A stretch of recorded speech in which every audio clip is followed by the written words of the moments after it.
Un homme au visage inconnu, à l'identité masquée, est entré au Burkina Faso avec une seule mission: surveiller de près le capitaine Ibrahim Traoré. Le président qui dérange.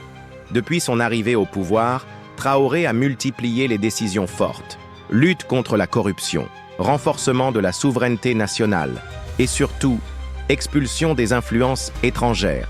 Ces choix audacieux n'ont pas plu à tout le monde. Depuis son arrivée au pouvoir en septembre 2022, Ibrahim Traoré n'a pas perdu de temps.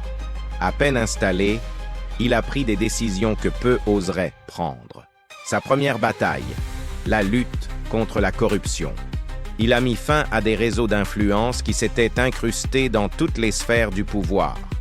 Des ministères aux marchés publics, il a exigé des comptes, des résultats et la transparence.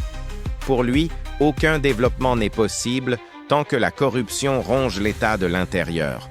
Mais il n'a pas arrêté là. Dans le monde trouble de la géopolitique africaine, certaines figures dérangent. Ibrahim Traoré, capitaine devenu président du Burkina Faso, est de ceux-là. Depuis qu'il a pris le pouvoir en 2022, ses choix brisent les codes. Il chasse les intérêts étrangers. Il refuse les diktats imposés de l'extérieur. Il parle de souveraineté, de dignité, d'un peuple libre. Et ça ne plaît pas à tout le monde. Son deuxième front, la souveraineté nationale. Traoré a affirmé haut et fort que le Burkina Faso devait reprendre le contrôle de son destin. Plus question de dépendre éternellement d'aides extérieures conditionnées. Plus question de laisser des décisions importantes être dictées depuis l'étranger. Il a encouragé la production locale, soutenu les jeunes entrepreneurs, redonné de la force aux industries nationales. Et puis, il y a eu le geste qui a marqué tous les esprits, l'expulsion progressive des influences étrangères, notamment militaires. Il a ordonné le départ de certaines forces internationales qui étaient présentes depuis des années, pas par haine, mais par conviction.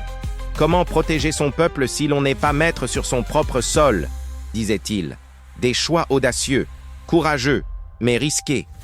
Car dans les coulisses du pouvoir mondial, ce genre d'indépendance dérange.